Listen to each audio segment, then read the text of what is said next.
এক, আল্লাহর উপর ভরসা যা বিজয়ের শ্রেষ্ঠ কৌশল। দুই, কেস স্টাডি অর্থাৎ ইমানের জোরে যে বিজয় অর্জন হয় সেটার আলোচনা। তৃতীয় হচ্ছে যুদ্ধনীতি নির্ধারণ। চতুর্থ হচ্ছে আসমানি সাহায্য। এবার আমরা জানবো এই সূরাতে আয়াত আছে 75টি আয়াতের কোন আয়াত থেকে কোন আয়াত পর্যন্ত কি বিষয়ে আলোচনা করা হয়েছে। 1 থেকে 4 নম্বর আয়াতে কোরআনের বার্তা শুনলে মুমিনদের ঈমান বাড়ে, মুমিনরা নামাজ কায়েম রাখে এবং আল্লাহর দেওয়া জীবিকা থেকে তারা খরচ করে, এই বিষয়ে আলোচনা হয়েছে।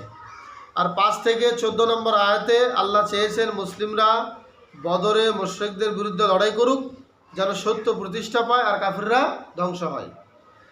আর 15 থেকে 19 নম্বর আয়াতে আলোচনা হয়েছে যুদ্ধের ময়দান ছেড়ে পালানোর জঘন্য কাজ, এতে আল্লাহ তাআলা রেগে যান আর যুদ্ধে বিজয় আসে কেবল আল্লাহর সাহায্য থাকলে, অন্যথায় সম্ভব নয়। 20 থেকে 29 নম্বর আয়াতে আলোচনা করা হয়েছে আল্লাহ ও তার রাসূলের সাথে খেয়ানত করা যাবে না। 30 থেকে 40 নম্বর আয়াতে আলোচনা করা হয়েছে রাসূলের বিরুদ্ধে কাফেররা ষড়যন্ত্র করে, ইসলামের বিরোধিতা বন্ধ না করলে ওদের বিরুদ্ধে যুদ্ধ চালিয়ে যেতে হবে। আর 41 নম্বর আয়াতে আলোচনা করা হয়েছে গনিমতে পাওয়া সম্পদের 5 ভাগের 1 ভাগ আল্লাহ তার রাসূলের নিকটাত্মীয় এতিম আর মুসাফিরদের জন্য।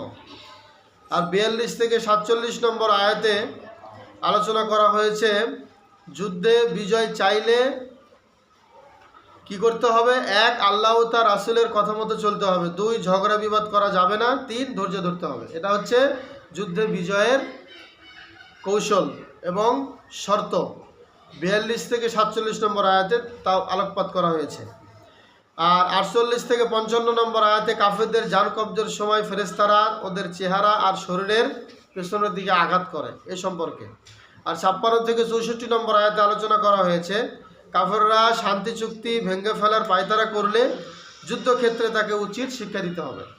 আর 65 থেকে সর্বশেষ 75 নম্বর আয়াতে আলোচনা করা হয়েছে আল্লাহ চাইলে বিশাল শত্রুর বিরুদ্ধেও বিজয় আসবে, শত্রুকে পুরোপুরি পরাজিত করার আগে যুদ্ধবন্দী গ্রহণ করা যাবে না।